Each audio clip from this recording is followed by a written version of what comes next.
Orphan Train Rider, One Boy's True Story, Chapter 7.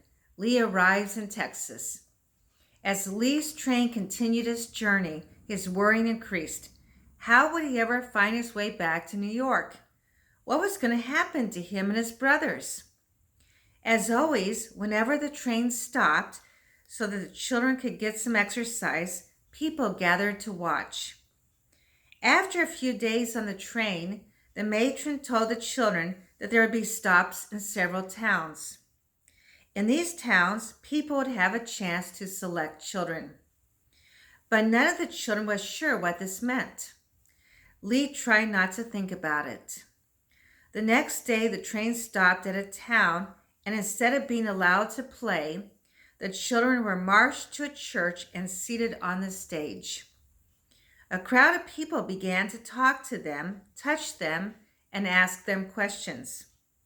None of the children had written medical records, but as the children quickly learned, people had their own ways of deciding if a child was healthy and strong. Lee remembers a farmer in overalls coming up to him and feeling his muscles. Then the man stuck his hand in Lee's mouth to feel his teeth. Lee forced himself not to bite the man.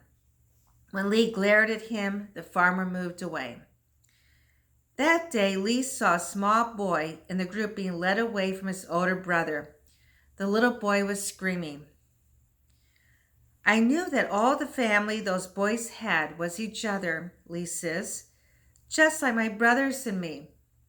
And I knew this was going to happen to us. The amazing thing is that it hadn't yet. We were healthy youngsters, and someone looking for workers was bound to pick one of us sooner or later. There didn't seem to be a thing in the world I could do to prevent it. I got back on the train that day with such a sense of dread that I felt like the world was going to end. As far as I was concerned, that might be the best thing that could happen. Lee and his brothers had been on the train more than a week when it stopped in Clarksville, Texas. Of the 50 children who had started the trip, 25 had not been chosen by people in towns along the way. As much as Lee liked the train in the beginning, he was tired of the swaying motion, the grim matron, and the same food. He was exhausted, dirty, and in need of a haircut. He stepped from the train and looked around at the vast empty horizon. The soil was reddish. There were few trees, and the late winter felt warm and dry. Texas was as different from upstate New York as Lee could have imagined. As usual, a crowd was there to meet the train and walk with the children as they made their way to an old hotel on the main street of the little town. Everyone spoke with an unfamiliar accent, saying y'all and howdy. At the hotel, the children were told to sit on chairs lined up on the stage. Lee, Leo, and Gerald sat together. Just like before, people began to look them over. Then a man and his wife stopped in front of Gerald. The woman spoke softly to Gerald, and he smiled at her. When she opened her arms, he went right to her. Without a word to Lee and Leo, the couple walked away, holding Gerald. Lee wanted to run after them, to stop them, or to ask them to take him and Leo too.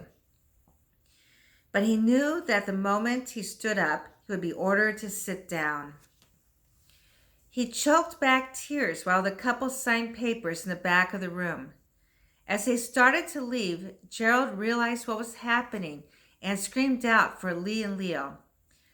Lee forced himself to try to block out the sound. Then a gray-haired couple stood in front of Leo and began talking to him. Lee remembers thinking, now I'm going to lose Leo.